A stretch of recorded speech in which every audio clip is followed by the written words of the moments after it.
साथियों, एक बार फिर आपका हार्दिक स्वागत करता हूं मेरे YouTube channel pet with weight में। दोस्तों, पिछले वीडियो में हमने पपी फीड प्लान के बारे में बात की थी। आज हम बात करेंगे पपी वैक्सीनेशन प्लान के बारे में। दोस्तों, आपका पपी अब आपका फैमिली मेम्बर बन चुका है, इसलिए हमारा दायित्व बनता है कि हम पपीज को, पेट्स को होने वाली खतरनाक बीमारियों से उसको बचाएं। इसलिए हमें इसका वैक्सीनेशन कराना होगा। ये वैक्सीनेशन कैसे कराना है, आइए इस पर डिस्कस करते हैं। दोस्तों, पपीज में दो तरह की वैक्सीन लगाई जाती है। पहली है कंबाइंड वैक्सीन, जिसमें कई खतरनाक बीमारियों के अगेंस्ट हम वैक्सीन लगाते हैं, जिसमें canine parvovirus, canine hepatitis, canine distemper, canine leptospirosis इत्यादि अनेक बीमारियां हैं जिनके अगेंस्ट वैक्सीन लगाई जाती है। ये वैक्सीन्स मार्केट में कई कंपनियां बनाती हैं, जिनमें फाइजर, नोविटेक और विरबैक कंपनी इत्यादि प्रमुख हैं। ये वैक्सीन मार्केट में कैनिजन, Vanguard, DHPPL, 6-in-1, 7-in-1, 9-in-1 इत्यादि नामों से उपलब्ध हैं। आप अपने वेटरिनेरियन की सलाह लेकर उचित वैक्सीन अपने पपी को लगवा सकते हैं। अब मार्केट में 6 सप्ताह के पपी के लिए भी कैनाइन डिस्टेम्पर और पार्वोवायरस के अगेंस्ट वैक्सीन उपलब्ध हैं, जो कि पपी DP के नाम से आपको मिल जाएंगी। जब आपका पपी 6 सप्ताह का हो तो आप ये वैक्सीन उसको लगवा सकते हैं, ताकि इन दो खतरनाक बीमारियों से वो बचा रहे। हमारे पपीज को फर्स्ट वैक्सीन की जो उम्र है वो 8 सप्ताह होती है। हमें पहला वैक्सीनेशन अपने पपीज को 8 सप्ताह की उम्र में कराना है। उसके पश्चात 4 सप्ताह की उम्र के बाद में first booster dose same vaccine की देनी है। पुनः सेकंड बूस्टर डोज 4 सप्ताह के बाद आपको फिर वैक्सीन की देनी है। इस प्रकार कंबाइंड वैक्सीन का जो हमारा शेड्यूल है वो पूरा हो जाता है। नेक्स्ट वैक्सीनेशन है रेबीज का, जिसे आप जानते हैं कि कितनी खतरनाक बीमारी है, जो हमारे लिए भी खतरनाक है और हमारे पपी के लिए भी खतरनाक है। इसलिए जैसे ही हमारा पपी 90 दिन का उम्र का हो जाए, 3 महीने का हो जाए, उसको फर्स्ट शॉट अवश्य दिलवा दीजिए।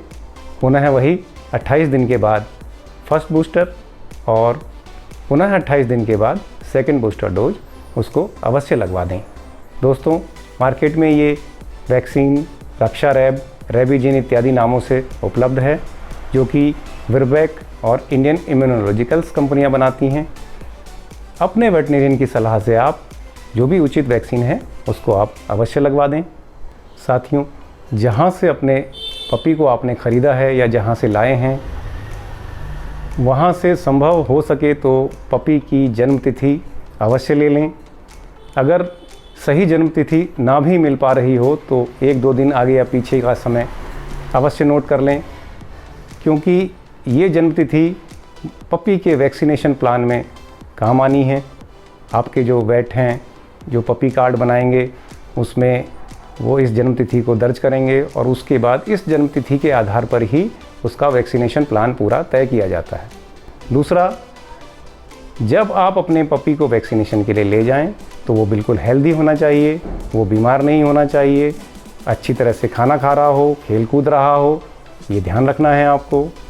तीसरी जानकारी, जिस दिन वेटरिनेरियन ने आपको आपके पपी को वैक्सीन की लगाने की डेट दी है, उससे कम से कम 1 सप्ताह पहले आपको उसको पेट के कीड़े की दवाई देनी है, जिससे उसके अंदर पैरासाइट लोड ख़त्म हो जाए, ताकि वैक्सीनेशन सफल हो सके।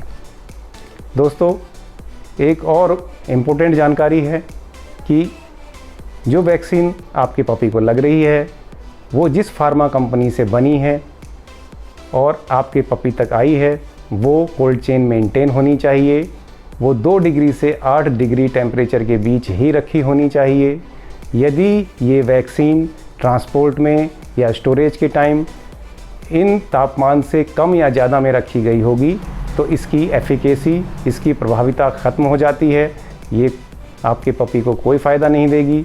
इसलिए अपने वेटरिनेरियन से ये कंफर्म कर लें कि सर, ये वैक्सीन कोल्ड चेन मेंटेन होनी चाहिए, क्योंकि अगर किसी ने ये वैक्सीन फ्रीज़र में रख दी है तो भी ये ख़राब हो जाएगी, 8 डिग्री से ऊपर के टेम्परेचर में रखी है तो भी ख़राब हो जाएगी। इसलिए आपके पपी को एक परफेक्ट वैक्सीन लगनी चाहिए जिससे उसको लाभ मिले। साथियों, अगर वीडियो आपको अच्छा लगा हो तो इसे लाइक करें, चैनल को सब्सक्राइब करें और अपने पेट लवर दोस्तों को शेयर ज़रूर करें। Thank you.